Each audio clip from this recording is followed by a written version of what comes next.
This is Glioblast-O-Cast, episode 021. How do I respond to insensitive comments and questions about my brain tumor? Hello, and welcome to Glioblast-O-Cast, the podcast about my life beyond glioblastoma. I'm your host, Meg Turasek. In this episode, I will answer the question, how do I respond to insensitive comments and questions about my brain tumor?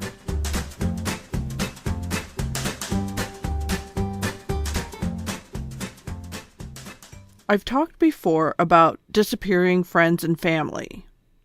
People you expect to be close and supportive, but vanish from contact, seemingly afraid the glioblastoma diagnosis might be contagious. Check episode 11 for more on that.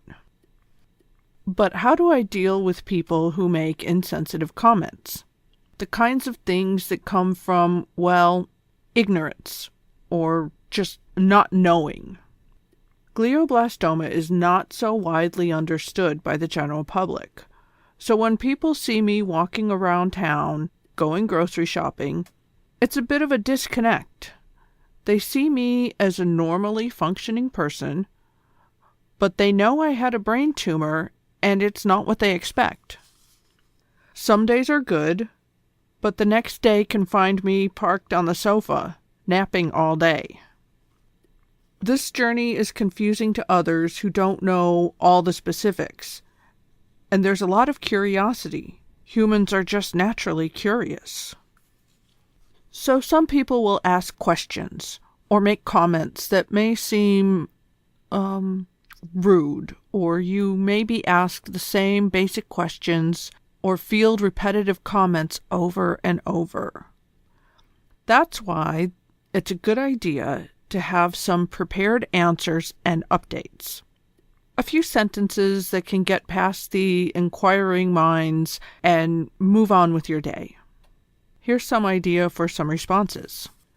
They would say, "You don't look sick." If you're feeling snarky, a recent response I've seen for that is, "You don't look stupid," which will certainly get a reaction. But I lean more towards kindness and humor. I might respond with, "Thanks for noticing. Some days I think they may have cut out my fashion sense with the tumor." Personally, I like to give people the benefit of the doubt. But I also like to be blunt and truthful. And funny. Because this is a serious subject, and I don't need a pity party or to hand out tissues when I explain my status. Another tired comment I've heard, "It could be worse." While that is true, it's not helpful and just begs for an insult like, "Yes, it could be worse. Instead of this stylish new close-cropped haircut, I could have your comb-over." Of course, that only applies if they actually have a comb-over, but you get the idea. Instead, I might reply, "Yes, it could be worse, but it's still a brain tumor, and I'm doing my best." And then there's these kinds of questions. Did they get it all? Are you cured? I don't really have anything snappy for that. Those kinds of comments beg for clarification and a little education. So I might reply, "My neurosurgeon did his best and got all that was visible. But this kind of tumor is basically star-shaped. It has fingers and they can't see every microscopic cell.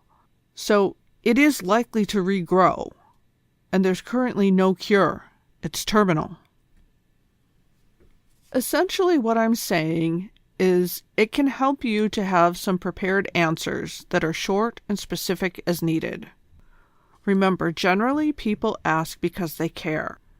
They may not be able to choose the right words for you, but you can take your own personality and answer accordingly. Thanks for listening. This has been Glioblast-O-Cast, episode 21.